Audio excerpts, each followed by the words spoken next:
Welcome to Bible Logos. My name is Deborah Phipps, and I'm your broadcast host.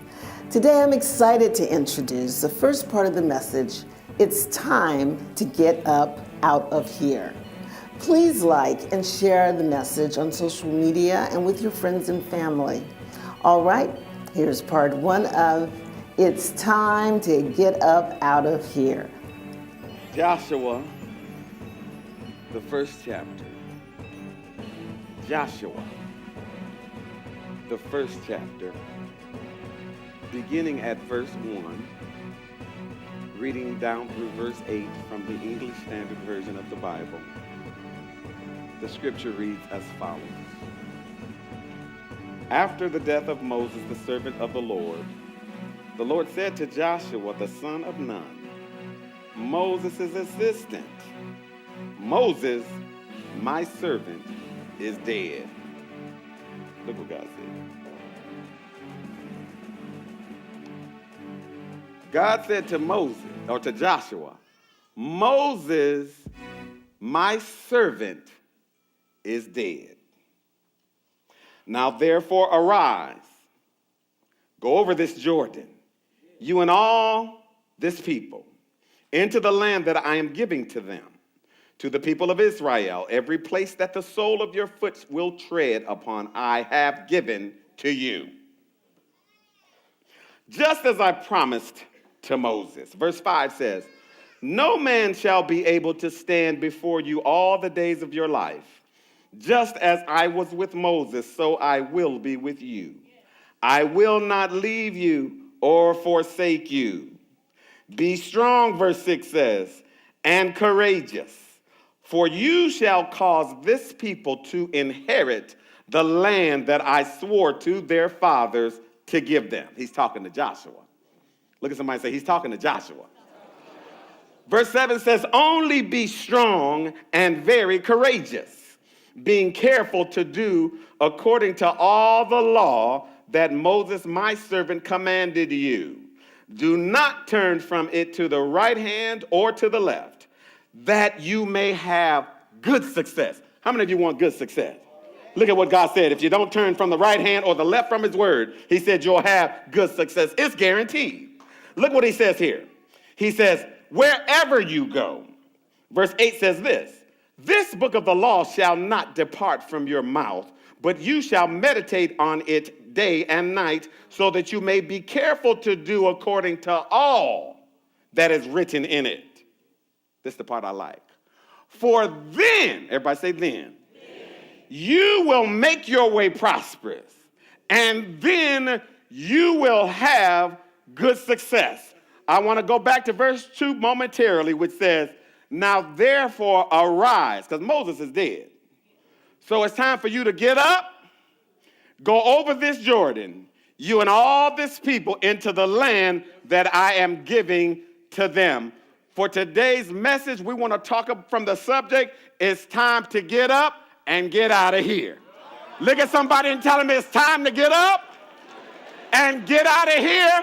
For the young folk, bounce, bounce, bounce, bounce, bounce. Come on and put your hands together. Let's give God praise.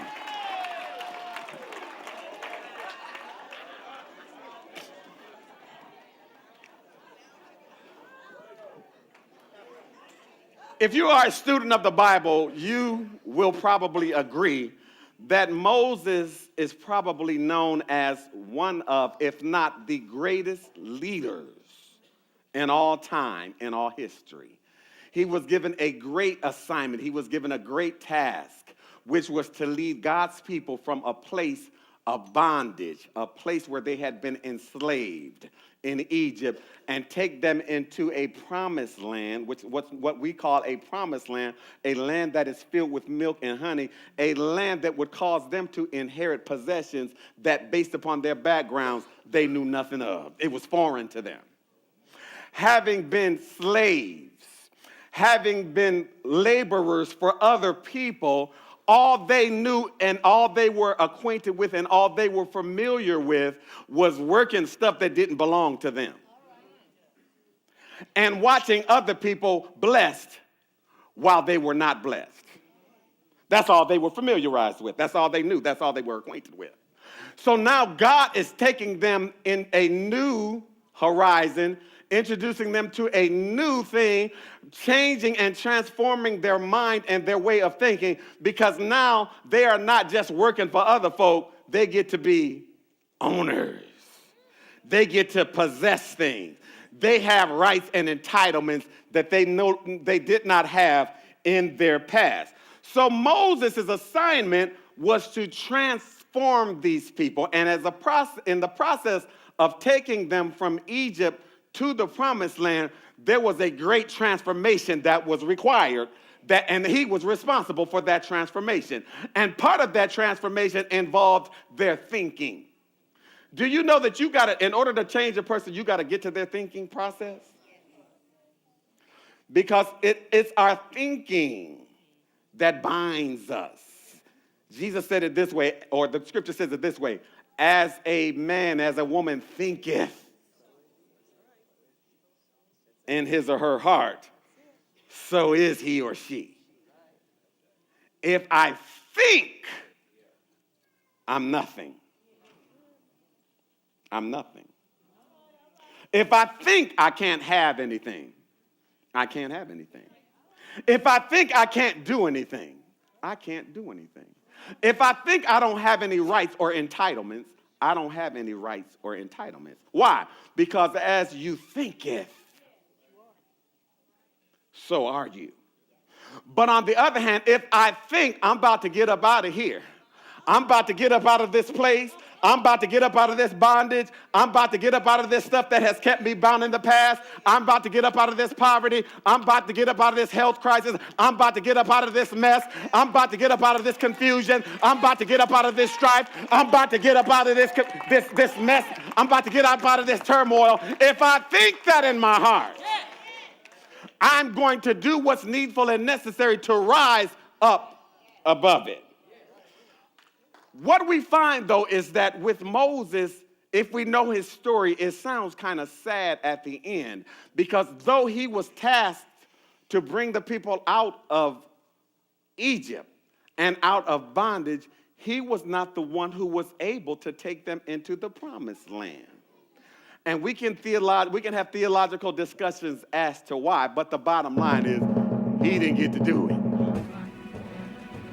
And God had raised up another servant who was tasked with taking them into the promised land.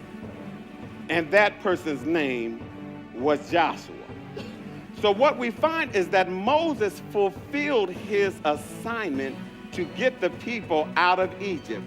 Moses fulfilled his assignment to get the people to the bank of the Jordan, but it was not Moses' assignment to take the people into the promised land. Welcome back. We're getting started, but I'm already excited about this word. Tune in tomorrow for part 2 of the message.